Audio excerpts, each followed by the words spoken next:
This is going to be a technical video about hosting on cPanels and what needs to be done when removing websites, specifically WordPress websites, from a cPanel hosting environment. So I run obviously lots of different cPanels for my business. Part of running those is to optimize and make sure that we're managing resources properly.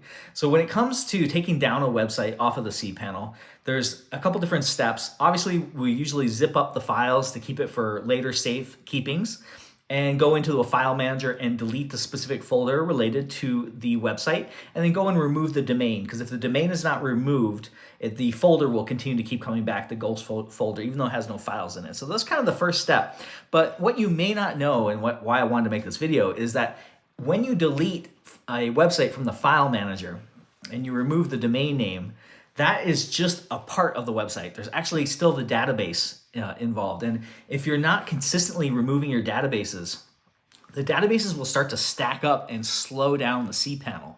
So this is can be a blind spot for some people because there's multi-steps. So first step to removing a website is to remove the domain name. Well, let's back up. Let's say the first step is to actually download the site in case you want to keep a copy for later. So let's just say that's step 0. Step 1 would be to remove the domain name. So you got to take the domain name off. And then the next step is to delete the folder where the website's at. That would be step 2. And so step 3, the final step that I think a lot of people forget, is you have to go then delete the database. So you have to go to MySQL. It's a different section in cPanel, and delete the database. And it can be confusing to figure out, especially if you have a lot of websites, which database goes to which WordPress website.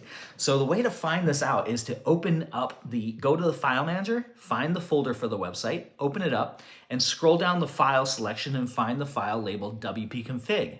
wp-config. So you open up the wp-config, and it has all the permissions of which database and the password to the database. That name in there could be named really clearly, like the business name, or it could just be a bunch of random numbers. So it just kind of depends on how the WordPress was originally installed, and just a couple other factors. So we need to find out what that is.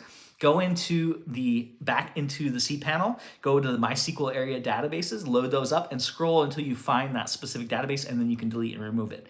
So now it's finally removed. And so I want to make this video for anybody who is an admin who runs a cPanel, and maybe you've had the cPanel for years. It could be 10, 20 years old even sometimes, and some of these cPanels are further.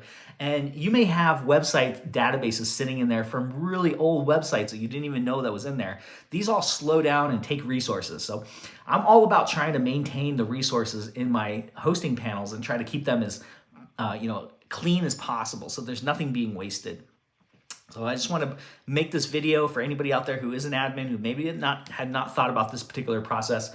And obviously this is for people who do hosting and things like that, web admins.